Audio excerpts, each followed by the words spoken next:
Ever wondered about the difference between the range and codomain of a function? Well, you're not alone. In the world of mathematical functions, these two terms play pivotal roles, yet they often cause confusion. Let's clear that up. When we talk about functions, we're essentially talking about a special kind of mapping. And in this mapping, the concepts of range and codomain help us understand the output behavior of the function. Think of the codomain as the whole party guest list. It's everyone who could potentially show up. It represents the entire collection of theoretical outputs a function could produce. On the other hand, the range is more like the actual attendees. It's who really showed up.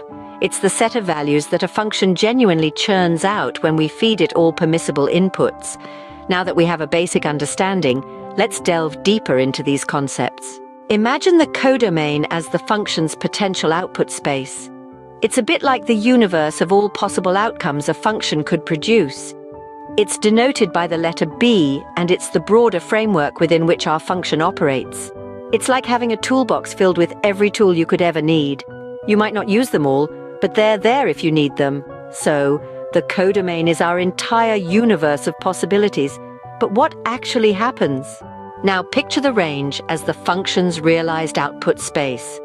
It's the set of actual values that a function spits out when it chews on every permissible input within its domain. See the range as the function's track record, the tangible results of its operation. It's not what could be, but rather what is. It's the been there, done that of the function.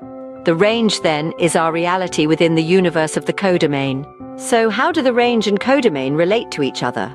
A good question indeed. The range and codomain share an intrinsic link. The range is always a subset of the codomain. This means that all actual outputs, our range, also exist as potential outputs within the broader codomain. But here's the interesting part. The codomain might contain some values that the function doesn't actually produce.